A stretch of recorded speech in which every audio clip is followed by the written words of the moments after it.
Final পরীক্ষায় fail করে বসলো এক ছাত্র, কিন্তু ফেল করলে তো চলবে না, যেভাবেই হোক পাশ করতে হবে। সে গেল প্রিন্সিপাল স্যারের রুমে, কিন্তু অনেক কাকুতি মিনতি করেও স্যারের মন গলাতে পারলো না। তখন ছাত্রটি মনে মনে একটা ফোন দিয়ে আটলো।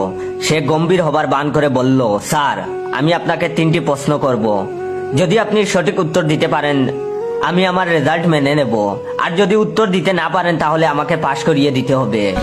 ছাত্রটির বুদ্ধি শুদ্ধির ওপর প্রিন্সিপাল স্যারের খুব একটা আস্থা ছিল না। এরকম গবেট টাইপের একটা ছেলে কি এমন প্রশ্ন করবে যার জবাব তার মতো অভিজ্ঞ শিক্ষক দিতে পারবে না। অতএব তিনি রাজি হলেন। ছাত্রটি একটা ফিচিলে হাসি দিয়ে বলল, বলুন তো কোনটা লিগাল কিন্তু লজিক্যাল না, কোনটা লজিক্যাল তবে লিগাল না, আর কোনটা লিগাল বা লজিক্যাল কোনোটাই না। প্রিন্সিপাল স্যার এবার বেকায়দায় পড়লেন। ভেবে ভেবে চুল ছিঁড়ে ফেলার অবস্থা, কিন্তু সঠিক উত্তর কিছুতেই মাথায় আসছে না। শেষে ছাত্রের শর্ত মেনে নিলেন, তাকে পাশ করিয়ে দিলেন। পরদিন তিনি ক্লাস নিতে গিয়ে ভাবলেন গতকালের প্রশ্নটি তিনি আজ ছাত্রদের করবেন। প্রশ্ন করতেই তিনি হতভম্ব, প্রায় সবাই হাত তুলেছে। তিনি তখন সামনের বেঞ্চের একজন ছাত্রকে বললেন, বলো দেখি। ছাত্রটি মুচকি এসে বলল, স্যার, আপনার বয়স 59 আর আপনার স্ত্রীর বয়স 18, এটা লিগ্যাল কিন্তু লজিক্যাল নয়।